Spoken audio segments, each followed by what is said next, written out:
I, 35M, have been married to my wife, Jenna, 33F, for 8 years. We met at a mutual friends party where we bonded over bad dance moves and ended up talking late in the night about everything from our favorite movies to our dreams for the future. That turned into dates, and before long, we were building a life together. I work as an IT consultant from home, handling client calls and fixing tech issues most days. She teaches elementary school, coming home with stories about her students and lesson plans. We enjoyed weekend hikes in the nearby trails, trying new recipes in the kitchen, and just relaxing with TV shows. No kids yet, but we talked about starting a family someday, maybe in a year or two when things felt right. Over the last year, Jenna gained some weight from stress at her job and, side effect from medication, she was on for anxiety. It never bothered me. I love her the same way I always had. I even suggested we go to the gym together if she wanted, and we tried a few times, but she often said she wasn't up for it, so we let it go die. 2 months ago, everything changed. I found out she was cheating with a colleague from her school. It started when I picked up her phone to check the time while she was in the shower, and a notification popped up with a text that didn't look right. I scrolled a bit and saw explicit messages, plans for meetups, and even hotel receipts saved in her email. My stomach dropped. I waited until she got out and confronted her right there in the bathroom. She denied it at first, but when I showed her what I'd seen, she broke down and admitted it had been going on for 6 months. She said she felt unattractive because of the weight gain and was seeking validation from someone who made her feel desired. I was heartbroken. We had arguments before, but nothing like this. I told her I needed time to think, but deep down, I knew I couldn't stay. I filed for divorce quietly the next week and moved my things to the spare room while we sorted out logistics like who gets what. Her parents, who were in their 60s, visited last week. They live a couple of hours away and came over for what was supposed to be a casual dinner. Jenna hadn't told them the real reason for the split. She'd hinted that I was unhappy with her changes. During dinner, they started in on me, assuming the divorce was my fault for not supporting her through her tough time. Her mom said something like, "We thought you were better than this," leaving her because of a little weight gain. Her dad nodded along, adding that real men stick by their wives no matter what. I was stunned. Jenna just sat there, not correcting them. I got angry at the lie and blurted out the truth. It's not about her weight. We're divorcing because she cheated on me with a guy from work for 6 months. They were shocked, their faces going pale. Her mom called me cruel for airing dirty laundry like that, and her dad said I should have kept it private. Jenna stormed off to the bedroom, slamming the door. Now her whole family's icing me out, texting me that I humiliated her in front of them. My own family supports me, saying I had every right to defend myself. But some friends are split. A couple think I should have stayed quiet and let her tell them in her own time, while others say NTA for correcting the record. AITA, the house feels cold now, with boxes packed everywhere, and I keep questioning if being honest was worth widening the rift. It all stemmed from her not owning up, and now family gatherings are off the table. I've lost sleep replaying the dinner, wondering if I could have handled it differently.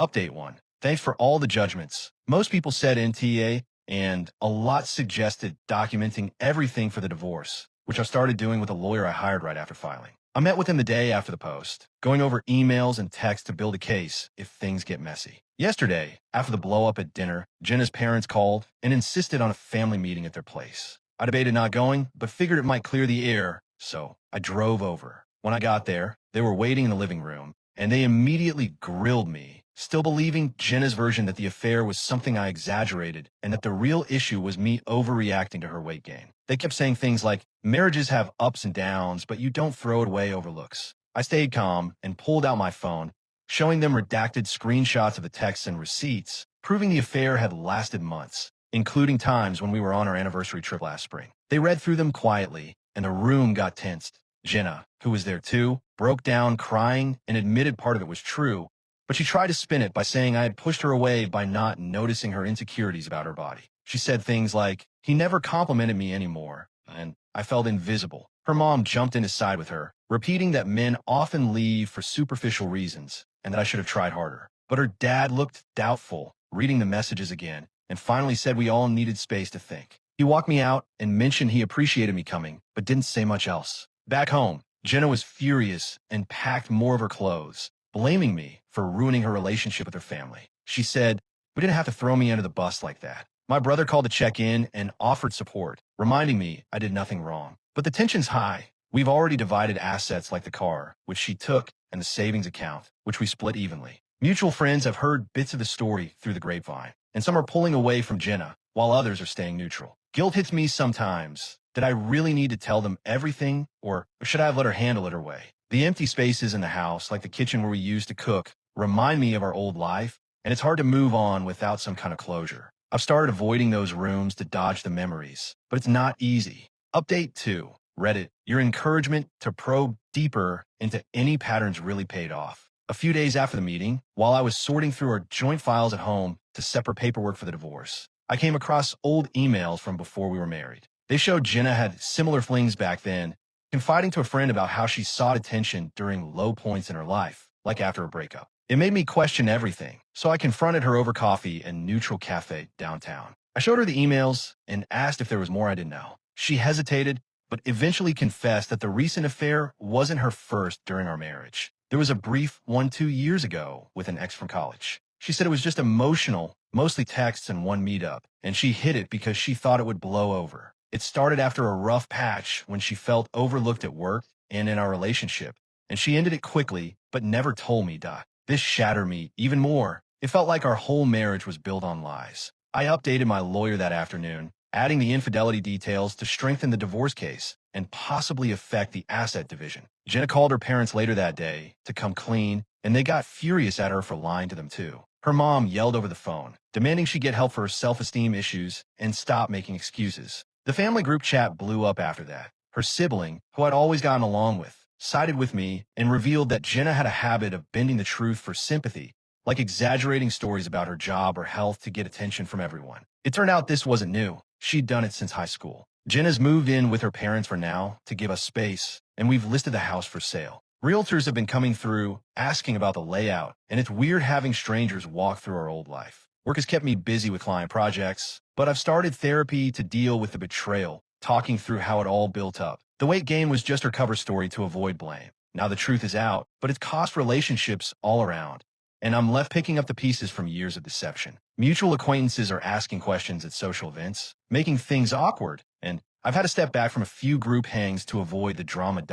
Update 3. Things escalated a lot after Update 2, and it drew in some family secrets I never saw coming. A week later, Jenna's dad reached out privately and asked to meet for a walk in the park near their home. We met up, and he admitted he had suspected Jenna's patterns for years, dating back to her teens when she would make up stories for attention, like pretending to be sick to skip school or exaggerating fights with friends. He said it worried him, but they never addressed it fully. Then he dropped a bigger revelation. Jenna's mom had an affair years ago, early in their marriage, which they worked through quietly without telling the kids. He thought it might have set a bad example for how to handle problems, and that's why Jenna deflected blame so easily. Jenna denied knowing about it when he told her later, but it explained a lot of her behavior to me. The divorce proceedings got heated after that in the court filings. She contested the asset splits, claiming emotional distress for what she called my public shaming at the dinner and meeting. But the evidence of her cheating, including the texts and her admissions, favored me, and the judge leaned my way on most points. The family divided sharply. Her parents decided to start counseling themselves to deal with their own past issues, and her sibling cut contact with her completely, instead checking in with me through texts and calls to see how I was holding up. Mutual friends started choosing sides, which led to separate gatherings. Some invited me to barbecues, while others stuck with Jenna. I've moved into a small apartment downtown to get a fresh start, and I've taken up solo hiking on weekends to clear my head and think things through. Jenna's in therapy now, sending occasional apologies by text like, "I'm sorry for everything I hid," but trust is completely gone, and I don't respond much. The in-laws' initial blame has shifted to sadness over losing me as a son-in-law. They even said it during a brief call, which felt vindicating but hollow. The whole mess has left lasting scars on everyone, and I've had to block some extended family members to stop the ongoing arguments and accusations flying around. It's been a roller coaster, and I'm just trying to focus on rebuilding my routine.